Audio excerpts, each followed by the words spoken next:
I'm here to talk about success. The first rule of success is to have a vision.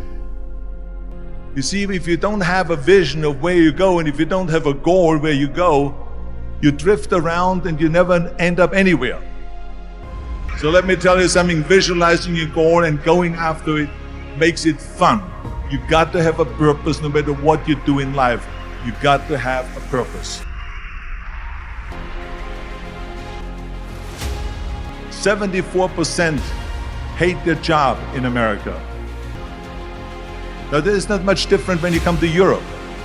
The majority of people don't like what they're doing because they're really not doing it because they didn't have a goal and they followed this goal.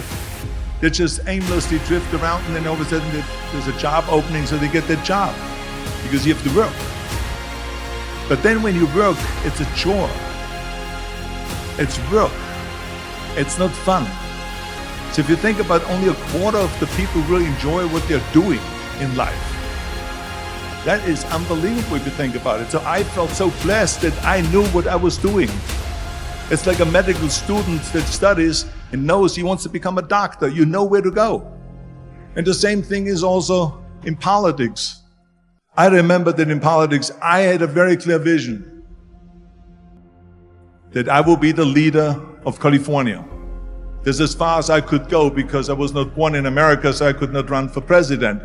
So being the governor of the fifth largest state,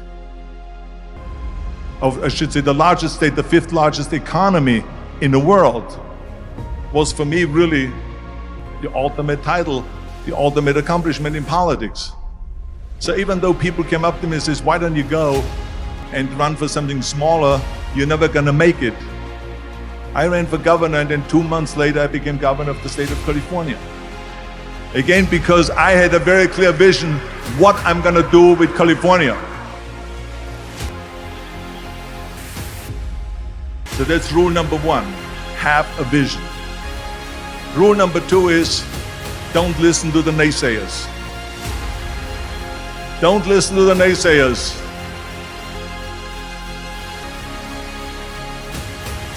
Everything I ever did, the thing that I heard out of people's mouth was, that's impossible. That can't be done. Or no. That is exactly what I heard, and of course I proved to the people that it can't be done. So whenever someone said to me, it can't be done, I heard, it can be done. When they said no, I heard yes. And when they said it's impossible, I heard it is possible. I'm a strong believer of what Nelson Mandela said, that everything is always impossible until someone does it. Well, I'm going to be the one, I said to myself, I'm going to do it and I'm going to show it to them. Maybe it has never been done before. That's perfectly fine with me. But I'm going to do it. And I did not listen to the naysayers. You have control of this. This belongs to you. This is yours. You're the captain, you're the master, you're the foreman, you're the general, you're the head. Don't give control of this to nobody.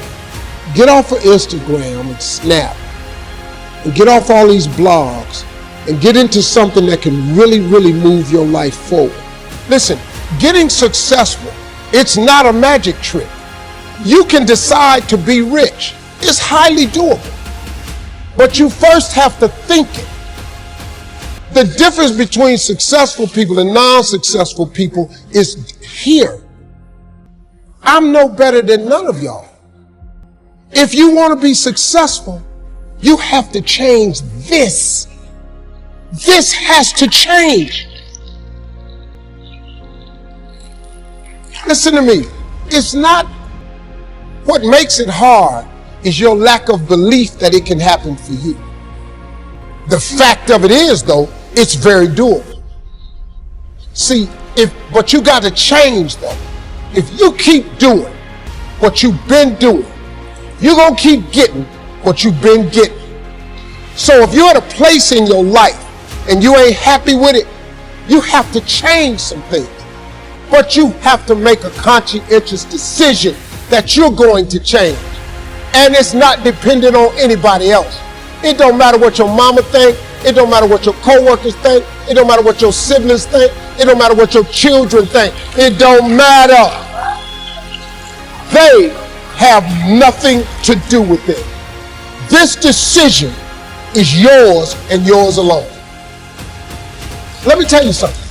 You get to decide if I'm gonna be rich, poor, mediocre, plentiful, happy, sad.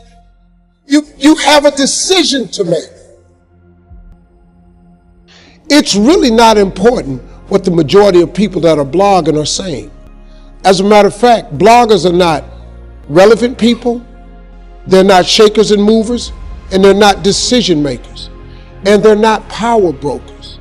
So when you spend so much time in the blog world, the Instagram world, the chat world, all of this, you're wasting valuable time.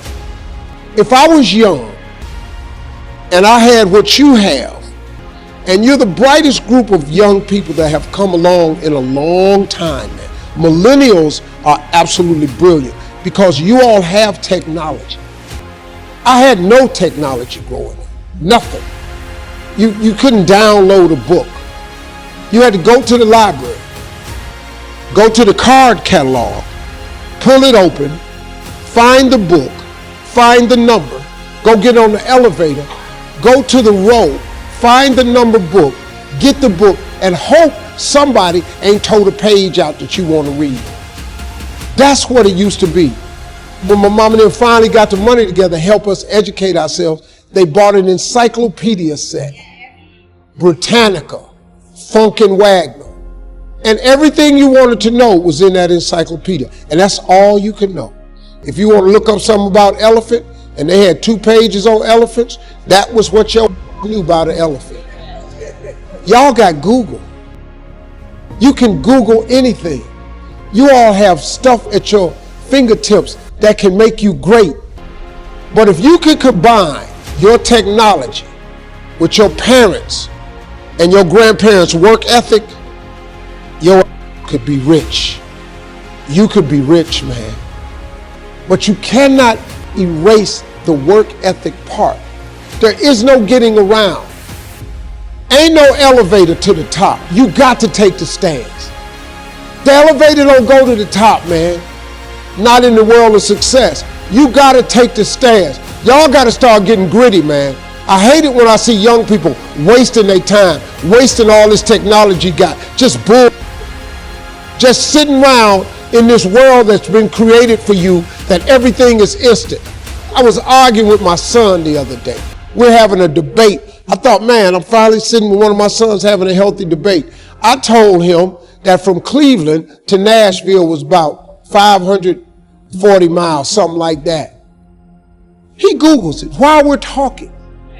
He said, no, Dad, you're wrong. It's 526 miles. I said 540. It's amazing, man, how you rely on technology and it's a help to you.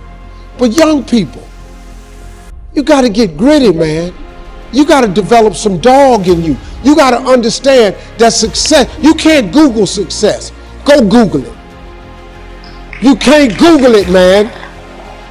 I got something else for you because I've lived so long and I've been exposed to so many things. I've seen stuff hopefully you'll never see. And I've seen some things I hope one day you do see. But go Google exposure. It ain't gonna take you nowhere. I've been around the world, man, because I've traveled it. But I traveled it because I've made myself uncomfortable. I have a life of convenience now. But in order to get the life of convenience, you gotta have a very uncomfortable life. You got to get comfortable being uncomfortable. Stop trying to do everything the short way. Stop trying to figure out the easy way because the ain't gonna happen. I got news for you, man. It's not happening, young people. You got to get messed up sometime. You got to get dirty. You got to get your feelings hurt. You got to get disappointed. You got to get told no. You're going to ask somebody for some money. He going to tell you no. But at least then, when I see somebody trying and I tell them no, I try to at least give them something else. See, I'm not gonna hand you a fish sandwich. I'll teach you how to fish. But I'm not giving you a fish sandwich. You can forget that.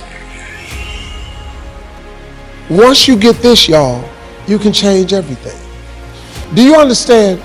Negativity, you can protect yourself from negativity. And that's what stops most people, negative thoughts. You can coat your mind from negativity. It's a real simple exercise to do. I do it every morning before I walk out the door. So I walk out as a positive person. You know, I get tired sometimes.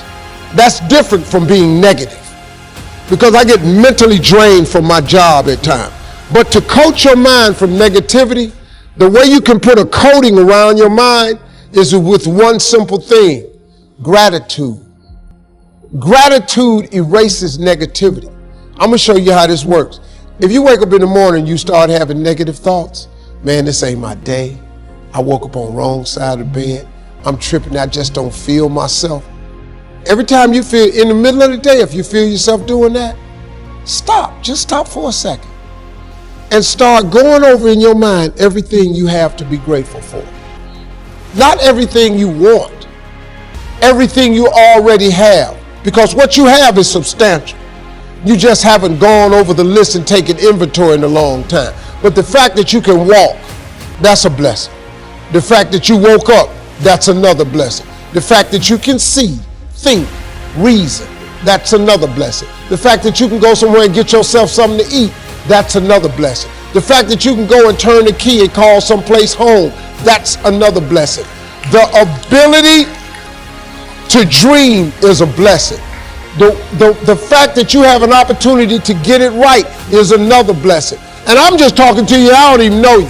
I could give you 50 things you ought to be grateful for right now. I don't even know you. Start coating your mind with gratitude. It'll change everything for you.